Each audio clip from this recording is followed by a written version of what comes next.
Sunahan and Kahalek, two of the 35,000 Yali people of central New Guinea, stopped their search for sweet potatoes, dropped their digging sticks and ran.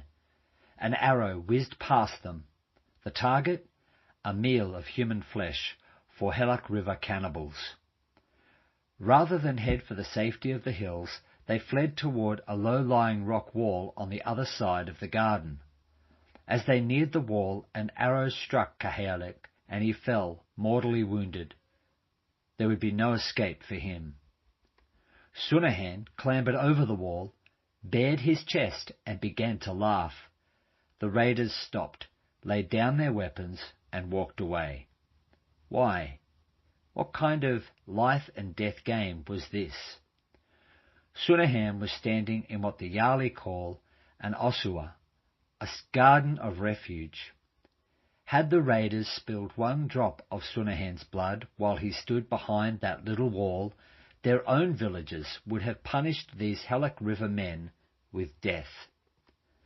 5,000 miles away, in Honua, Hawaii, stands King Kioi's wall, behind which taboo breakers and defeated warriors could go to find safety from almost certain death from their enemies.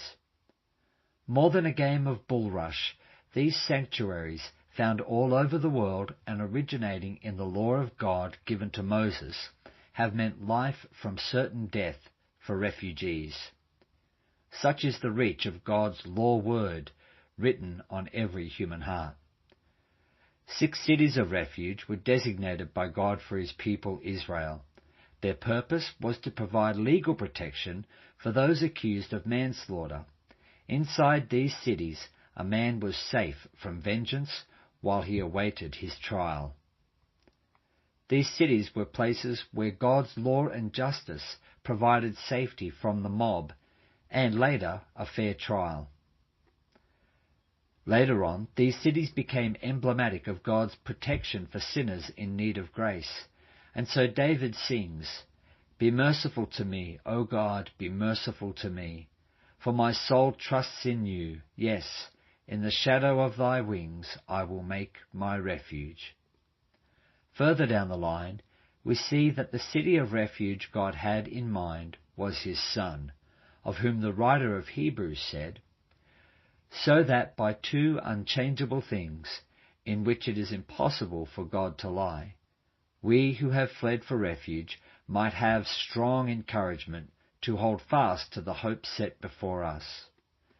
These cities magnified God's law and justice and are fulfilled in Christ as the place where a man can find mercy. However, not all will accept the mercy found behind these walls.